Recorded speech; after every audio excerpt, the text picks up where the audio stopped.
ক্ষমতাচ্যুত প্রধানমন্ত্রী শেখ হাসিনা সহ জুলাই হত্যাযজ্ঞে জড়িতদের কঠোর শাস্তির দাবি জানিয়ে সাক্ষ্য দিলেন ২৪-এর গণঅভ্যুত্থানের অন্যতম নায়ক ও এনসিপির আহ্বায়ক নাহিদ ইসলাম।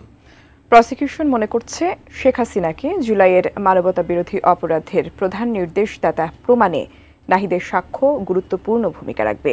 জাভেদ আখতারের রিপোর্টে বিস্তারিত।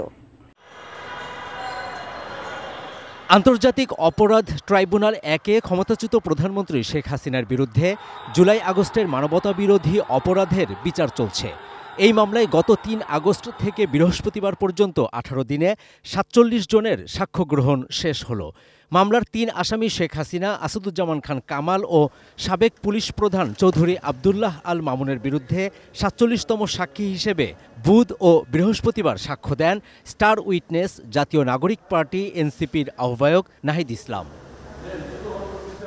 নাহিদ ইসলাম সরকারি চাকরিতে কোটা সংস্কারের দাবিতে বৈষম্য বিরোধী আন্দোলনের শুরু থেকে ৫ আগস্ট পর্যন্ত সব ঘটনার বর্ণনা দেন তার জবানবন্দিতে।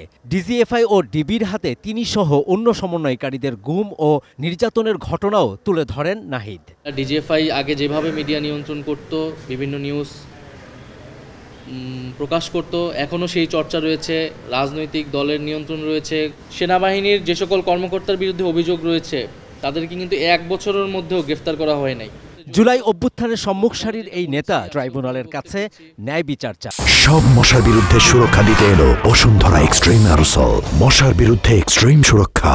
পুলিশ, র্যাব, বিজেপি, সেনাবাহিনী, যত বাহিনীর যে সকল সদস্যরাই হত্যাকাণ্ডে, নির্যাতনে, গুমে অংশগ্রহণ করেছে এবং যাদের নির্দেশনায় এগুলো সংঘটিত হয়েছে, শেখ হাসিনা, স্বরাষ্ট্রমন্ত্রী ওবায়দুল কাদের সহ, তাদের যাতে কঠোর শাস্তি দেওয়া হয়, আমাদের এটাই প্রত্যাশা থাকবে, যাতে দেশবাসী, যারা আন্দোলনকারী, যারা আন্দোলনে হতাহত হয়েছে, তারা সবাই ন্যায় বিচার পায়। চিফ প্রসিকিউটর জানান, নাহিদের সাক্ষ্যে জুলাই আন্দোলনের সার্বিক নৃশংসতার চিত্র উঠে এসেছে। তিনি যা কিছু বলেছেন সেটা এই মামলার প্রেক্ষাপট প্রতিষ্ঠার জন্য, এই মামলার বিষয়বস্তুর মধ্যে আসামিদের কোথায় কি ভূমিকা ছিল সেই বিষয়গুলো তিনি অত্যন্ত স্পষ্ট করে তুলে ধরেছেন। সেগুলো এই মামলা প্রমাণের ক্ষেত্রে অবশ্যই অসম্ভব রকমের গুরুত্বপূর্ণ ভূমিকা পালন করবে, কারণ তিনি ছিলেন ফোরফ্রন্টের যোদ্ধা। শেখ হাসিনা ও আসাদুজ্জামান খান কামালের পক্ষে রাষ্ট্রনিযুক্ত আইনজীবী নাহিদকে জেরা করার সময় বলেন, সরকার উৎখাতের ষড়যন্ত্রের অংশ হিসেবেই জুলাই আন্দোলন হয়েছিল। জুলাই আন্দোলনে আমার আসামিরা কোনো ব্যক্তিকে হত্যার নির্দেশ দেন নাই। পূর্ব পরিকল্পিত দেশি বিদেশি ষড়যন্ত্রের প্রেক্ষাপটে একটি বৈধ সরকারের উৎখাতের জন্য এই আন্দোলনটা। এদিকে রাজধানীর বনশ্রীতে মায়া ইসলাম ও নাদিম নামে ২ জনকে হত্যা ও কার্নিশে ঝুলে থাকা যুবক আমির হোসেনকে গুলির মামলায় বিচার শুরু হয়েছে বৃহস্পতিবার। এদিন ডিএমপির সাবেক কমিশনার হাবিবুর রহমান সহ ৫ আসামির বিরুদ্ধে অভিযোগ গঠনের আদেশ দেন ট্রাইব্যুনাল ১।